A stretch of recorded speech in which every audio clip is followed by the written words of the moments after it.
My prediction is Drew McIntyre wins. I'm hoping Drew McIntyre wins. Although, remember what I said earlier about Senior Money in the Bank? It would be really funny if Drew McIntyre actually did win and then he got cashed in and then lost the championship to Damian Priest. Now, it would continue to devalue a championship that is already being smacked in the face a lot. A few moments later. Yep, I definitely needed to play that clip off the top. It's fun when a little plan comes together, especially in the way that you kind of expected. Not shocking in terms of the way that worked out, but I figured I would include it off the top since it was very much a correct prediction. I'm almost tempted to give myself 2 points for that one since I did call it correctly. However, I am also going to level with you. I'm actually recording this review right now. The main event is actually still happening for night 2 of WrestleMania 40. So I'm going to do the review right now. Since the main event is going to take a damn long time, I figure no harm in starting the rest of the review since the rest of it's already done. I will come back and basically do a little clip at the end where I talk about the main event. If you saw any of the other videos leading up into this, you already know what I think about that main event and the dull, uninteresting, probably ending we're going to get. But I'm going to reserve judgment until we fully get it in the era of blandness. You know, the era of blandness hasn't started yet. So we're gonna see what happens and what they come up with. So let me get into it here. Night 2 of WrestleMania. We started off with Seth Rollins versus Drew McIntyre. Now, I'm going to be 100% honest with you on this. In addition to the fact that I'm recording this before the main event is over, because like I said, I'll tack that on at the end, I barely watched any of the first couple of matches here. Because honestly, they don't matter, and they're irrelevant. And I talked about it already in the other video, so I'm not going to rehash that. But the point was, going into this story, the whole idea was that Seth Rollins being compromised and all that would give Drew McIntyre an advantage. I'm sure the match was fine. I have no doubt about that. I basically, for the first couple matches, just kind of watched the entrances since I knew they would have some pretty fancy entrances just to check it out and see what I thought about those, and then kind of checked out the ending. And with this one, honestly, the ending was the most important part. You could have skipped the entire match because, as I said, it didn't matter. And already this is the secondary championship, and we're throwing it even further down the drain here. But nonetheless, the result that I expected did happen. Drew McIntyre won the World Heavyweight Championship and held it for a glorious about 5 minutes, give or take. Got into a jaw-jacking match with CM Punk. CM Punk attacked him, and then boom, theme music hits. Damian Priest runs on down, cashes in the Money in the Bank, and cashes it in on Drew McIntyre and becomes your World Heavyweight Champion. Wonderful for Damian Priest. I'm happy for them, especially obviously since they did lose the tag team championships in night 1. It makes a lot of sense narratively, especially since they're on Raw, but it was the lazier of the 2 options for a cash-in. It would have been way more interesting if you had held off and maybe taken a shot at it in the actual main event instead of this, but I get it. And congratulations, as I said, to Damian Priest. But narratively, you basically left Drew McIntyre in kind of a lurch. It does make sense. Like, it just gives him another thing to complain about. And it does lead you into the feud with CM Punk. So I get that. But it's a feud with CM Punk over nothing. It's a feud with CM Punk over we said mean things about each other and like we're mad at each other and CM Punk has to be relevant because they're paying him money to be there. I actually don't care about that feud. I know they're trying to make me care about the feud. Lord knows Drew McIntyre is doing his best, but I don't care about what CM Punk is doing in WWE. Everything is contrived. Who cares? But other people do. So I understand that. I'm no issue with that portion of it. You could have done it with the world title there. It wouldn't have been a terrible idea. Like, what harm would it have been for the world title to be involved in that whole thing? Regardless, like, what difference does it make? But anyway, hopefully Damian Priest, they hopefully have something for him. Hopefully not just give him the title and then, okay, so at least there you go. Money in the Bank situation's been resolved. The Money in the Bank is coming up in July, so we needed to get the damn thing taken care of. So at least we've handled that. Hopefully, narratively, it leads to something on Raw with the Judgment Day and with the new champion.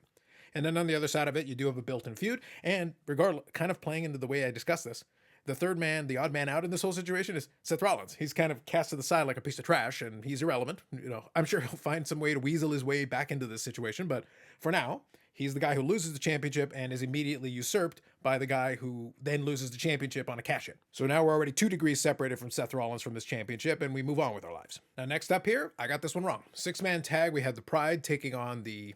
I already forgot it again. I think it's Last Testament. Something Testament. Anyway, the Final Testament. I think it's the Final Testament. Anyway, so regardless, it was the Karrion Kross group. They look great going out there. They look the part. I didn't realize Paul Ellering had never been at a WrestleMania. That was kind of an interesting little trinket that they threw in there. That was kind of cool. But the Pride wins and no one cares. That great. Another situation where the Final Testament is the final losers. So why do we care that they're doing anything again?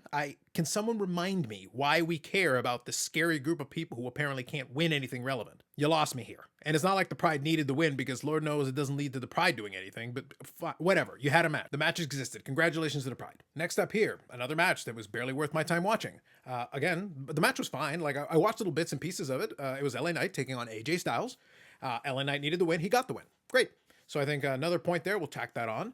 And nonetheless, AJ Styles can go back to brooding. Don't really care otherwise. Glad that LA Knight got his first WrestleMania win. That's good. The crowd responded well for LA Knight. As I said, for the first couple of matches here, I actually watched the entrances for these guys. And AJ Styles debuted his new heel theme, which I think is pretty solid. It's fine. He's got all black, and then, he's all brooding and stuff, so great for him. Fine. LA Knight got a great reaction, so good on him getting the win. So that's really the takeaway from this. LA Knight got the win, so hopefully he moves on to greener pastures, and there's something else for him on the other side of this thing. Next up, we got the triple threat, Logan Paul taking on Kevin Owens and Randy Orton. Even though I went back and listened to the prediction video just to make sure, I did phrase it in the way where I said narratively, the way they were playing out, it sounded like a retaining. I don't think I was definitive in the way I said it, but that was kind of my expectation. I did lay out, if it's not going to be retaining, I thought Kevin Owens made the most sense.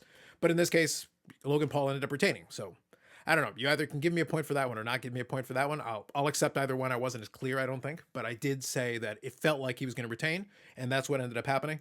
And they did some shenanigans with the Prime bottle and some random streamer guy that I don't know or care about. I did catch a bit of that, and you got a lot of the spots you expect. But in the end, a 14-time world champion and a former world champion and everything, between the two of them, they couldn't outsmart a social media guy. So in other words, they're idiots. Much like most of the baby faces in this company. They're idiots. Two of them against one, and they couldn't find a way for one of them to win the championship. By the way, you guys could have just agreed to kill Logan Paul, and then the winner faces the other one, and then you have a one-on-one match, and Logan Paul's out of the picture.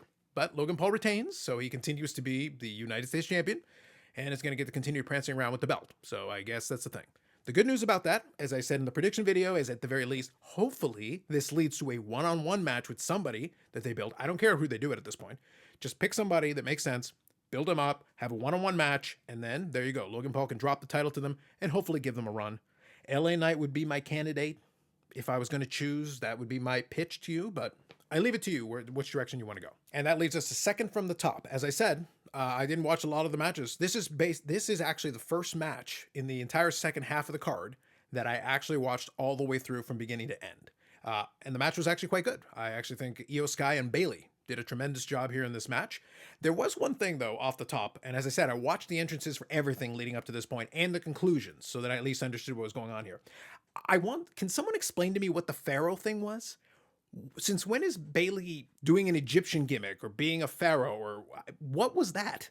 She was carried in with some Egyptian guys. You had Egyptian cryptography, hieroglyphics and stuff going on.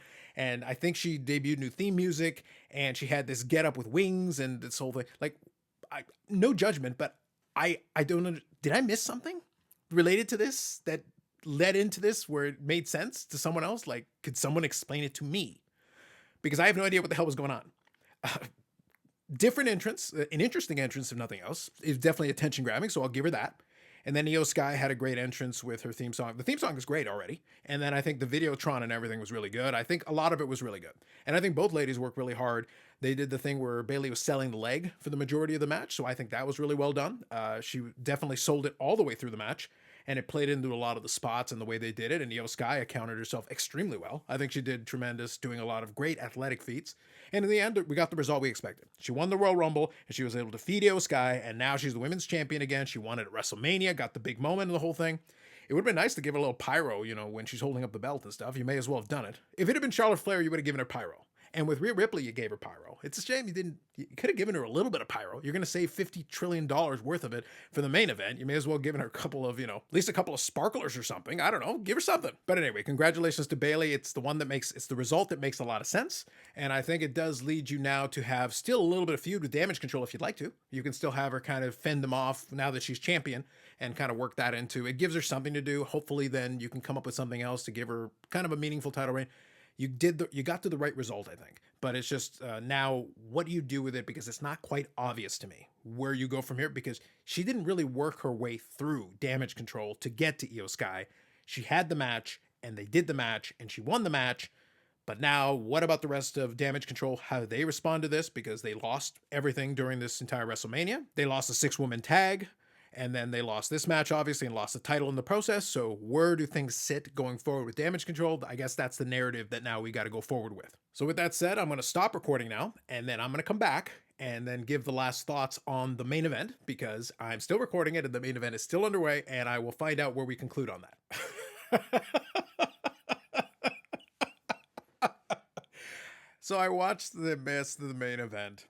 I went through the rest of it. Merc. Okay. Let me caveat this. I'm not gonna spend 45 minutes on this. I'm gonna keep it really simple. I'm gonna be in the minority on this. I am sure. I am confident. I am positive. That was somehow worse than I thought it would be. After the night one thing, I said the way you ended night one with how unnecessary that match was. Night two, you had to fill it with everything but the kitchen sink in order to justify night one. And you did. You put everything that you could have put into the damn thing, squeezed it in about a couple of minutes into that match. Everyone inside of it, and again, I might be the only person who's ever going to say this, so I'm going to say these words. Everyone involved in the match, both Roman Reigns and Cody Rhodes, look like complete geeks and dorks and idiots because they're literally laying there during the majority of this. I'm going to get into it, but during the majority of it, they're laying there like morons. And then the ending is the most trash, convoluted garbage. WCW had less overbooking than the end of this bullshit. This is supposed to be the big beginning of a new era, and I'll get to that in a second. Okay, look, here's the bottom line. I watched the match. The match itself was kind of what I expected. Both guys know how to work, so that's not an issue. But then you get into a certain section, the schmoz. You had the interference section. So once you got far enough into the match, and we were at the critical stage where you had to throw in the 50 million cameos, here's the cameos in order. I believe I got everybody as far as I can tell. You had one Uso come in. Uso won. Again, I always forget Jimmy J, which one it is. I think it's Jimmy, who was the Bloodline one. And then Jay comes out to face him. And then they face each other. And then they go through a table to get rid of them. So they're gone. Then Solo Sikoa shows up. You know, again, they can't get the job done, even though Cody Rhodes has been beaten for like 20 minutes at this point. Maybe longer. I don't remember. Then John Cena comes in to fend him off and neutralize him. That's fine. And so you got the John Cena cameo. Then The Rock comes out and very slowly saunters down to the ring, faces John Cena, and then you've got that situation happening. Hits him with a rock bottom. And then, as it looks like The Rock is about to take care of business, you get Seth Rollins. Now, you get Seth Rollins after the Shield theme music plays, and The Rock is standing there seemingly for the rest of his life. It's just going on forever. And then finally, it looks like Seth Rollins is about to hit him with a chair. He's even dressed in the Shield gear, and he gets taken out by a Roman Reigns super punch to look like a complete geek. This is your former World Heavyweight Champion who lost in the first match of this, had enough time to change his gear and come back as a Shield guy for reasons never to be explained, but he got taken out like a complete geek.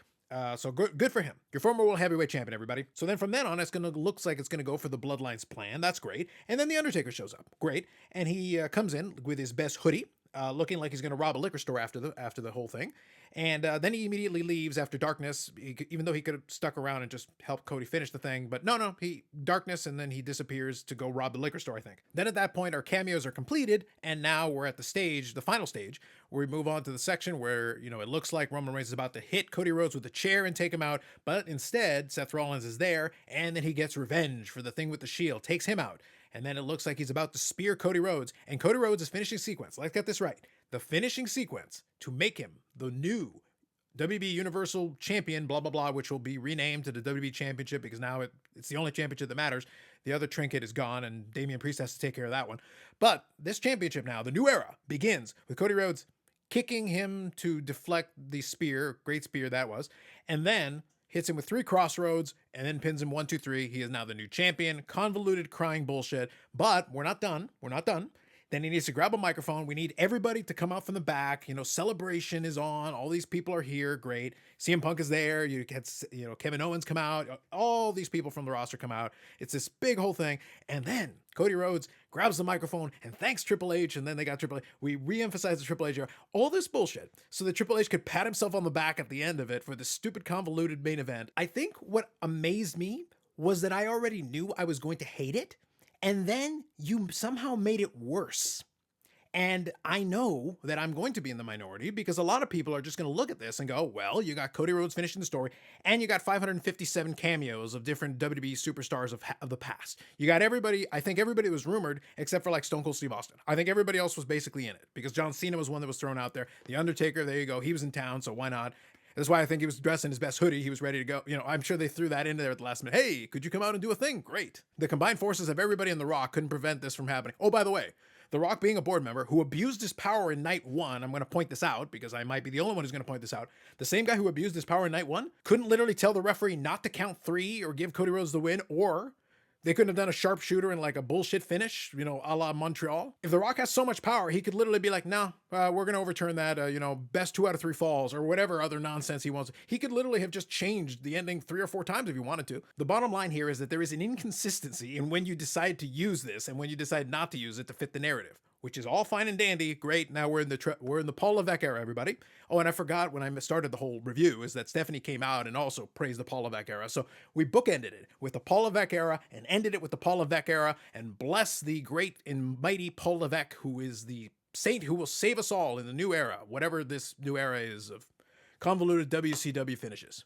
Where was David Arquette when you need him? Well, bottom line, I think you ended up getting the result you were looking for. If you're a big Cody Rhodes fan, you got what you wanted. You got your vanilla babyface here. I'm sure he'll be out to Monday Night Raw to a big celebration where he can announce that he will finally, once and for all, rid the world of Anthony Ogogo and defend America. And if you know that reference, then that goes back to AEW. You'll have to look that one up. So anyway, that's night 2. I had to get in my digs in because, like I said, I really wasn't going to be a big fan of this result, given that it was pretty predictable and pretty much telegraphed. However, I will say, like I said, they managed to squeeze in more cameos per capita than I can remember in a WrestleMania in a while. But nonetheless, you got the result you were looking for if you're a Cody Rhodes fan. He finished the story, quote unquote. You're going to get the sappy bullshit, I'm sure. And then we got the post-game press conference. I'm sure you can cry about 3 or 4 more times. That'll be very exciting. And then, you know, he'll get his big speech. And then we'll have to see where we go from here. Seth Rollins is going to have to figure out kind of his own situation as far as storyline, narrative. That'll be interesting to see kind of where do you go from here, I guess. Damian Priest as your new champion there. Here'll be a fun thing. Here'll be like a little fun test. And this will be something that I'll curious. I'll put this out to you. Like I said, if you watched a couple of my other videos already, you knew I wasn't going to like this. And I was going to pick apart a lot of the stupidity I saw here. However, let me ask a question. Whether you liked it or not, and I assume most of you liked it, but whether you liked it or not, do you, going into the Monday after WrestleMania, so the Monday Night Raw after WrestleMania, remember, Damian Priest cashed in his Money in the Bank and is now your WWE heavyweight, your World Heavyweight Champion, whatever they're calling the damn thing now. I assume Cody Rhodes is going to make some kind of an appearance and a presence and a whole thing. So now you got 2 new world champions. Does Damian Priest even get like 2 minutes? Whereas Cody Rhodes will probably get to talk for 15?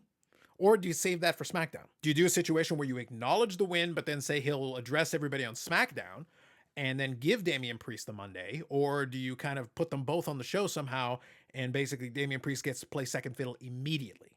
That's kind of a question I have. I'm kind of curious what approach they're going to do that going into the Monday. Because like I said, it'll be the first thing that happens right after. Do you like completely leave Cody off the show?